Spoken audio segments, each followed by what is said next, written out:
అధ్యాపకులకు మొత్తం సమాజానికంతా కూడా తెలియజెప్పాలని చెప్పని ఒక ప్రయత్నం చేస్తూ ఉన్నాం. అది రేవంత్ రెడ్డి గారు ముఖ్యమంత్రి అయిన తర్వాత ఒక భూబకాసురుడిగా ప్రభుత్వం మారిపోయి, ఒక లైసెన్స్డ్ ల్యాండ్ గ్రాబరర్గా ప్రభుత్వం మారిపోయి ఇవాళ విచ్చలవిడిగా ఇవాళ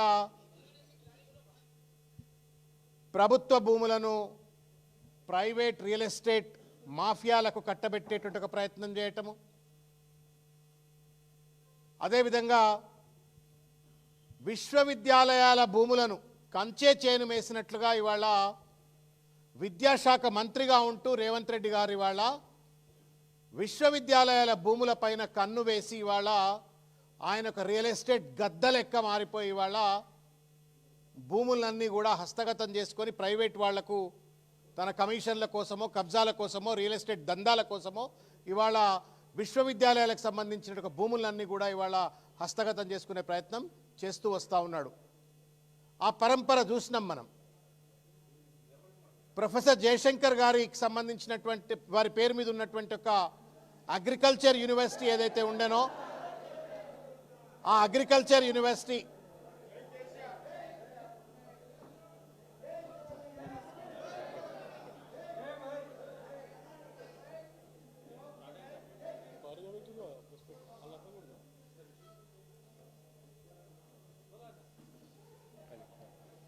జర మాట్లాడకరు వెనక ఉన్నోళ్ళు పెద్ద మనుషులు సైలెంట్గా ఉండ్రి ప్లీజ్, తర్వాత అందాం గట్టిగా స్లోగన్లు.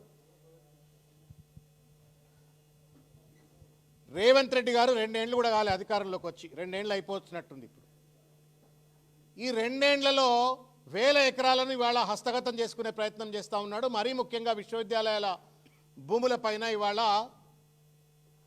ఒక లైసెన్స్డ్ దోపిడికి పాల్పడుతూ ఇవాళ లైసెన్స్ ల్యాండ్ గ్రాబింగ్కు పాల్పడుతూ ఇవాళ హైదరాబాద్ సెంట్రల్ యూనివర్సిటీలో 400 ఎకరాల భూమిని అక్కడ ఉన్నట్టుగా నెమళ్లను చంపి, జింకలను చంపి, 100 సంవత్సరాల చెట్లనన్నీ కూడా నరికివేసి ఆ భూమిని హస్తగతం చేసుకొని 10,000 కోట్ల రూపాయలు ప్రైవేట్ వాళ్ళ దగ్గర మార్ట్గేజ్ చేసి బ్రోకర్లకు డబ్బులు ఇచ్చి 10,000 కోట్ల రూపాయలు తీసుకొచ్చినట్టు విషయాన్ని మనందరికీ తెలుసు. ఆ పెద్ద ఆయన సుప్రీంకోర్టులో కూర్చున్నటువంటి ఒక చీఫ్ జస్టిస్ పుణ్యమా అని చెప్పని, హెచ్సియు విద్యార్థుల పుణ్యమా అని చెప్పని రేవంత్ రెడ్డి ఆ 400 ఎకరాల భూమిని ఇప్పటికి కూడా కబ్జా చేయాలని ప్రయత్నం చేస్తూ ఉన్నాడు. దాని చుట్టూ గద్దలెక్క తిరుగుతూ ఉన్నాడు. ఇవాళ ఈ రేవంత్ రెడ్డి అనేటువంటి ఒక రియల్ ఎస్టేట్ గద్ద హెచ్సియు భూములే కాదు, ప్రొఫెసర్ జయశంకర్ గారి పేరు మీద ఉన్నటువంటి ఒక వ్యవసాయ విశ్వవిద్యాలయంలో బయోడైవర్సిటీ పార్క్, 100 సంవత్సరాల చరిత్ర కలిగినటువంటి ఒక బయోడైవర్సిటీ కలిగినటువంటి ఒక వృక్ష సంపద కలిగినటువంటి ఒక పరిశోధనా సంస్థలు ఉన్నటువంటి ఒక 100 ఎకరాల భూమిని అక్కడ ఉన్నటువంటి ఒక జడ్జిల మెప్పు కోసమా లేకపోతే కోర్టుల మెప్పు కోసమా మొత్తానికి 100 ఎకరాల భూమిని ఈ రియల్ ఎస్టేట్ గద్ద అగ్రికల్చర్ యూనివర్సిటీ భూములను కోర్టు కట్టబెట్టే ప్రయత్నం చేసినారు. అక్కడ 400 ఎకరాలు, ఇక్కడ 100 ఎకరాలు.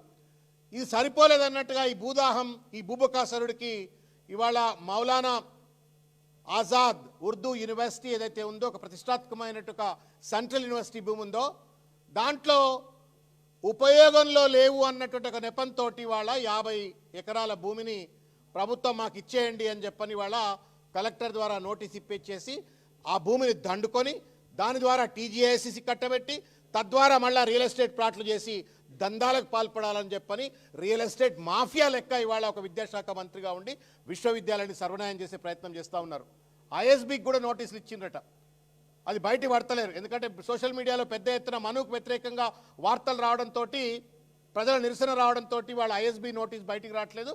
ఐఎస్బి భూములపైన కన్ను, మను భూములపైన కన్ను, హెచ్సియు భూములపైన కన్ను, లగచర్ల భూములపైన కన్ను, తర్వాత హిల్ట్ భూములపైన కన్ను, అగ్రికల్చర్ యూనివర్సిటీ భూములపైన కన్ను. నువ్వు పరిపాలన చేయడానికి వచ్చినావా, రియల్ ఎస్టేట్ దందా చేయడానికి వచ్చినావా? ముఖ్యమంత్రి గారు సమాధానం చెప్పమని కోరుతా ఉన్నాను నేను. ఇది ఎక్కడ న్యాయం చెప్పండి? ఇక్కడ ఉన్నటువంటి వాళ్ళందరం కూడా, వీరు కాకతీయ యూనివర్సిటీలో విద్యార్థి ఉద్యమ నాయకుడు, వీరు ఉస్మాన్ యూనివర్సిటీలో విద్యార్థి ఉద్యమ నాయకుడు. ఒక విశ్వవిద్యాలయం అనేటువంటిది not only for today's generation, భవిష్యత్ తరాల కోసం, 100 సంవత్సరాల విద్యార్థుల కోసం, తల్లిదండ్రుల కోసం, భవిష్యత్ దేశం కోసం, భవిష్యత్ రాష్ట్రం కోసం నిర్మితమైనటువంటి ఒక పవిత్రమైనటువంటి విద్యా సంస్థలవి. అటువంటి విద్యా సంస్థలను ఇవాళ దుర్మార్గమైనటువంటి రీతిలో దుర్మార్గమైనటువంటి రీతిలో ఇవాళ భూములను కబ్జా చేసి రియల్ ఎస్టేట్ దందాలకు పాల్పడి నీకు చేత కాకపోతే గద్దె దిగిపోవా. భూములు అమ్మి నువ్వు ముఖ్యమంత్రి పదవి వెలగబెట్టాల్సిన కర్మ ఏం లేదు. ఎవరికి ముఖ్యమంత్రి పదవి ఇచ్చినా కానీ నీకంటే మంచిగా వెలగబెడతారు. చేత కాబట్టి దిగిపో, నీ కేబినెట్ మంత్రులు ఇంకోటి ఉంటే నడుపుతారు. నీకు పరిపాలనా చేత కాదు, మంచి పాలసీలు తయారు చేయరాదు, సంపద సృష్టించరాదు, ఇచ్చిన వాగ్దానాలు అమలు చేయలేదు, భూములను మాత్రం అమ్మకదొబ్బాలని ప్రయత్నం చేస్తాను. ఎవరు జాగిరిది? ఎవరు జాగీరు? నువ్వు తోటమాలి లాంటివాడి మాత్రమే, 5 ఏళ్ల తోటమాలి లాంటివాడి మాత్రమే. 2 ఏళ్ళు అయిపోయినాయి. నువ్వేదో మొత్తం గుత్తేదారైనట్టు, తెలంగాణ అంతా నీ తాత జాగీర్ అయినట్టు ఎక్కడ పడితే అక్కడ అమ్ముకునేటువంటి ఔచిత్యం రేవంత్ రెడ్డి నీకు ఎక్కడిది? నీ ప్రభుత్వానికి ఎక్కడిది? నీ క్యాబినెట్కి ఎక్కడిది? ఇది క్యాబినెట్లో చర్చించినవా? మను భూములు కావాలా అని చెప్పని క్యాబినెట్లో చర్చించినవా? 400 ఎకరాలు కావాలా హెచ్యూ భూములు అని చెప్పని మన్మాని నడుస్తూ ఉందా ఇక్కడేమన్నా? నీ ఇష్టం వచ్చినట్టు భూములు అమ్ముకదొబ్బుతాను. నువ్వు ఓన్లీ తోటమాలి మాత్రమే. తోటమాలి ఒక తోటకెట్లనో నువ్వు కూడా అట్లే రాష్ట్రానికి. ఇది ప్రజల సొమ్ము. ప్రజల సొమ్మును ప్రజలకు సంబంధం లేకుండా, ప్రజలతో చర్చించకుండా విద్యా సంస్థలకు సంబంధించిన ఒక భూములను అమ్మకదొబ్బేటువంటి ఒక దుర్మార్గమైన వైఖరి ఎక్కడిది అని చెప్పి నేను అడుగుతా ఉన్నాను. మౌలానా ఆజాద్ నేషనల్ ఉర్దూ యూనివర్సిటీ ఒక హిస్టారికల్ యూనివర్సిటీ, యూనివర్సిటీ. ఇది పెద్ద ఆయన ఫాదర్ ఆఫ్ ఇండియన్ ఎడ్యుకేషన్ అని చెప్పని అంటాం మనం ఆయన. మౌలానా అబుల్ కలాం ఆజాద్ ఆయన పేరు మీద, అబుల్ కలాం ఆజాద్ ఆయన పేరు మీద పెట్టినట్టు ఒక విశ్వవిద్యాలయం ఇది. ఆనాడు 500 ఎకరాలు కావాలని చెప్పని పార్లమెంట్ యాక్ట్ ద్వారా ఈ యొక్క యూనివర్సిటీని ఏర్పరిస్తే, సరే కారణాలు ఏమైనా 200 ఎకరాలు ఇచ్చిండ్రు. ఆ ఉన్న 200 ఎకరాలు 50 ఎకరాలు ఈ రియల్ ఎస్టేట్ మాఫియా కొట్టేయాలని చూస్తూ ఉంది. ఇది ఎక్కడ న్యాయం అయితే చెప్పండి? యూనివర్సిటీస్కు ఎందుకు కావాలా ల్యాండ్? యూనివర్సిటీస్కు ల్యాండ్ ఎందుకు కావాలా?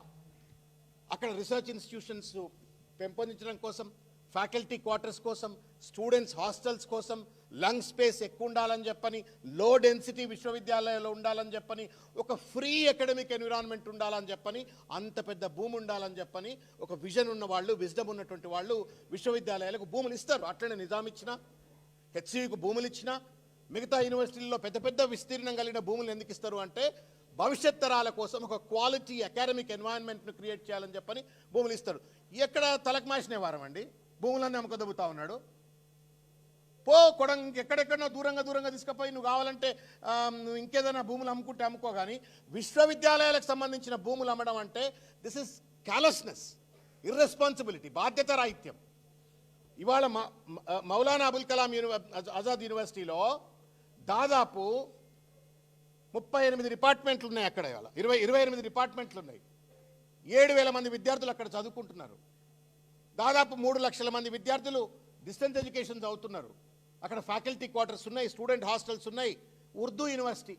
పొద్దున్న లేస్తే ముస్లింల ఓట్లు కావాలంటారు. పొద్దున్న లేస్తే ముస్లింల ఓట్లు కావాలా, మేము సెక్యులర్, మేమే తరఫ్దారులం అని చెప్పని నాటకాలు ఆడతాడు రేవంత్ రెడ్డి గారు, లేకపోతే ప్రభుత్వ పెద్దలు. మరి అలా మొత్తం సౌత్ ఇండియాలో ఉన్నటువంటి ఏకైక Urdu university is Maulana Azad university. దాన్ని నాశనం చేయాలని ప్రయత్నం చేస్తూ ఉన్నావు. ఆ 50 ఎకరాల అన్యూటిలైజ్డ్ ప్లేస్ ఏదైతే రేవంత్ రెడ్డి గారు భావిస్తూ ముద్ర వేసి గద్దలెక్క తన్నుకపోవాలని ప్రయత్నం చేస్తున్న ఆ భూమి ఏదైతే ఉందో, ఆ భూమి అక్కడ పెద్ద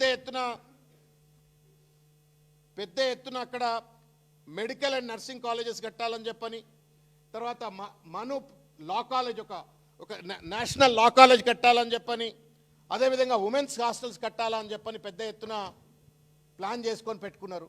నిధులు లేవు. చేతనైతే నిధులు ఇవ్వా, 1000 కోట్లు ఇస్తే వాళ్ళు మంచి ఇంటర్నేషనల్ ఉర్దూ లా యూనివర్సిటీ కడతారు, మెడికల్ కాలేజ్ కడతారు, నర్సింగ్ కాలేజ్ కడతారు. అట్లా నువ్వు విద్యను ప్రమోట్ చేయమంటే, భూములు దొబ్బకపోయి నువ్వు మందికి కట్టబెట్టాలంటే గింత పెద్దగా పైల్వాన్ మనకే కావాలి నా ముఖ్యమంత్రిగా.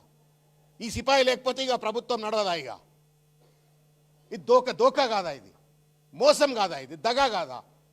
విశ్వవిద్యాలయాల మీద ఎడ్యుకేషన్ మంత్రి అయ్యండి భూములు దొబ్బినోడిని నేను జీవితంలో చూడలేదండి. విశ్వవిద్యాలయాల భూములను విద్యాశాఖ మంత్రిగా ఉండి మొత్తం భారతదేశంలో ఇంతవరకు ఇట్లా భూములు దొబ్బినోడిని ఎవరిని చూడలే. చరిత్ర క్షమించదు రేవంత్ రెడ్డి గారు మిమ్మల్ని. సరస్వతి తల్లితో ఆటాడుతున్నావు బిడ్డను, సరస్వతి తల్లితో ఆటాడుతున్నావు. ఈ భూములు దొబ్బకపోయి వాళ్ళపైన బుల్డోజర్లు నడిపించి పిల్లలపైన కేసులు పెట్టి అదిరిచ్చి బెదిరించి నువ్వేదో రాజ్యం వెళ్తున్నా అనుకుంటున్నావు. కానీ ఇది దుర్మార్గమైనటువంటి రియల్ ఎస్టేట్ మాఫియా లెక్క వ్యవహరిస్తూ ఉన్నావు. తగిన మూల్యం తప్పనిసరిగా చెల్లించుకోక తప్పదు అని చెప్పని సందర్భంగా నేను తెలియజేస్తూ, వీఆర్ మేకింగ్ ఎ డిమాండ్.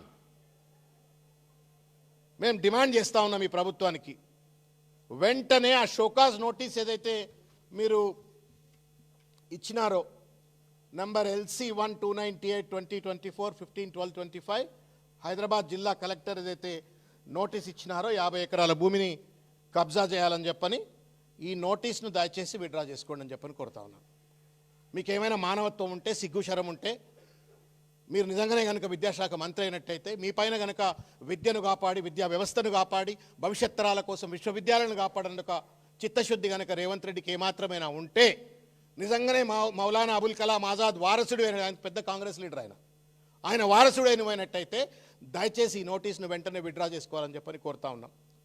ఇంకొక విషయం నేను అడుగుతా ఉన్నాను ఇవాళ, అజరుద్దీన్ గారు మైనారిటీ మంత్రి, ఉర్దూ అకాడమీ ఉంది, పెద్ద పెద్ద మాటలు మాట్లాడతారు, మేము మైనారిటీస్ అందరికీ మేము పెద్ద రక్షకులము, ఉర్దూకు మేము రక్షకులం అని చెప్పని మాట్లాడతారు. ఐఎమ్ మేకింగ్ एन अपील, मैं तहे दिल से पूरे मुसलमान भाइयों को और ख़ास तौर से जितने भी उर्दू चाहने वाले, उर्दू को प्यार करने वाले, उर्दू पोएट्स, मैं सबको मैं तहे दिल से जो है सो उन लोगों को गुजारिश पेश करना चाहता हूं कि आप सब लोग जागने की वक्त आ गया है.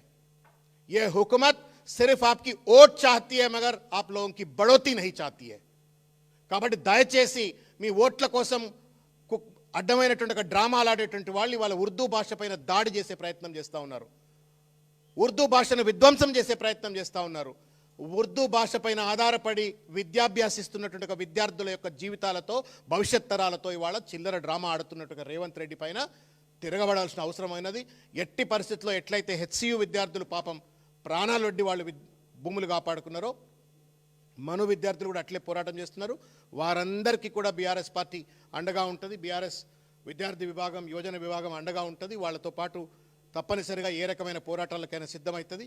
రేవంత్ రెడ్డి గారికి క్యాబినెట్లో ఉన్నటువంటి వాళ్ళందరికీ కూడా విజ్ఞప్తి చేస్తూ ఉన్నాం, ఈ రియల్ ఎస్టేట్ దందాలు బంద్ చేయండి. మీరు మీకు దండం పెడతాం.